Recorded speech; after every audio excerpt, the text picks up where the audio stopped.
Le concept des cités-jardins nous vient d'Angleterre, c'est dans les années 1900, Ebenezer Howard, qui était un théoricien anglais, urbaniste.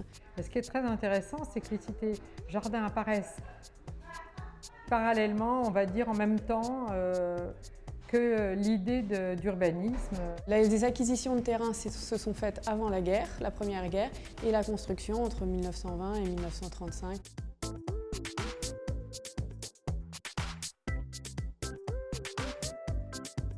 Premier aspect, c'est dire ce patrimoine, il doit rester du logement social.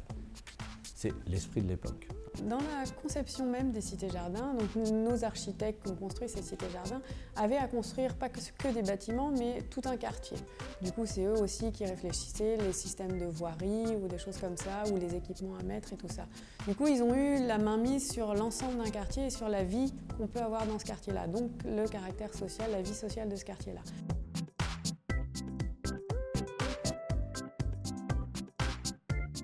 Il y a des commerces, des équipements, des écoles, centres culturels, maisons des associations, docteurs, qui avaient crèches, lavoir bain-douche, enfin, tout ce dont les habitants ont besoin pour vivre au quotidien, et également tout ce qui est jardin, espace vert pour pouvoir cultiver et améliorer le quotidien des habitants.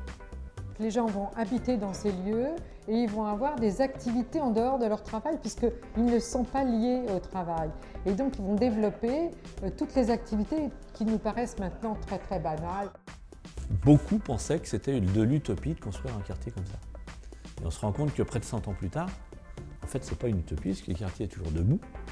Il répond toujours aux volontés de l'époque puisqu'en fait il permet de mêler de l'habitat social avec un cadre de vie qui est quand même assez exceptionnel en proche couronne parisienne. Un mode de vie des classes laborieuses, travailleuses, mais aussi de tous les salariés, dans lequel il promeut une mixité sociale très importante. On est passé d'une logique peut-être de construction de logements parce qu'il fallait loger des personnes qui habitaient dans des secteurs plutôt des taudis, je dirais, des logements quand même, qui étaient insalubres, dans du logement, donc il fallait aller vite, on pourrait considérer. Mais ces époques-là ont permis, quand même, en tout cas sur les cités-jardins, de donner une place à la qualité de l'habitat, parce qu'il y avait des enjeux aussi en matière d'hygiène, de santé, etc. Et du coup, on élevait un peu la population. On a redonné un certain nombre d'espaces aux habitants. Ce qu'on appelle ici les cœurs d'îlots, si vous voulez, de grands espaces dans lesquels, moi quand j'étais enfant, j'allais jouer au foot avec les copains, etc.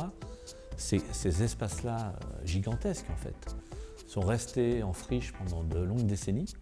Et aujourd'hui, ils revivent. C'est-à-dire qu'en fait, les enfants aujourd'hui retournent jouer à l'intérieur.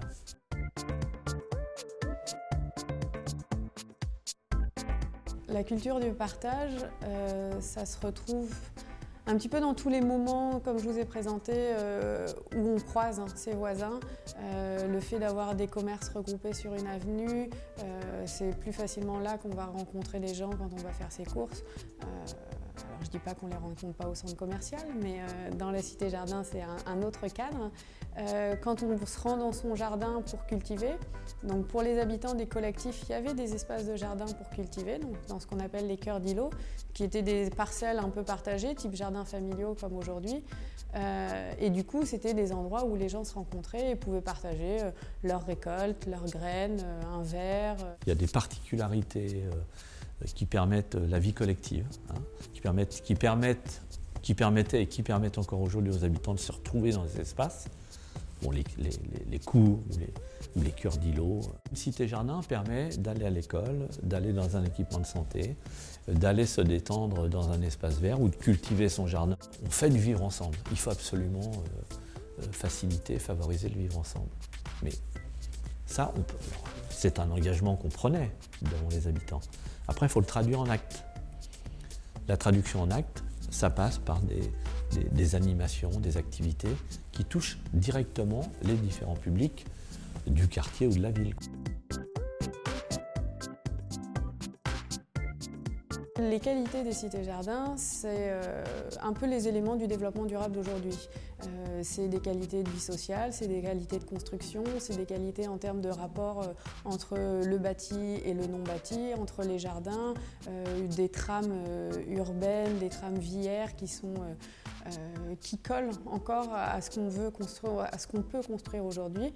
Et du coup, donc ça fait partie des modèles des constructions d'aujourd'hui et à venir. Ces fameuses cités-jardins qui ont été conçues comme ça il y a plus de 100 ans, on s'aperçoit qu'on peut tirer des fils inattendus même. Je pense que l'objectif à la fois de la ville mais aussi de une commune et puis des différents partenaires, c'est justement de travailler cette identité, de travailler cette mémoire, mais aussi de se projeter vers l'avenir, de travailler aussi sur la cité-jardin dans 20, 30, 40 ans. Elles permettent bien sûr de montrer aux habitants de l'extérieur qu'il y a un tel patrimoine et ça leur fait découvrir ce patrimoine, mais elles permettent aussi, et je dirais presque surtout, aux habitants de s'approprier eux-mêmes le patrimoine dans lequel ils vivent.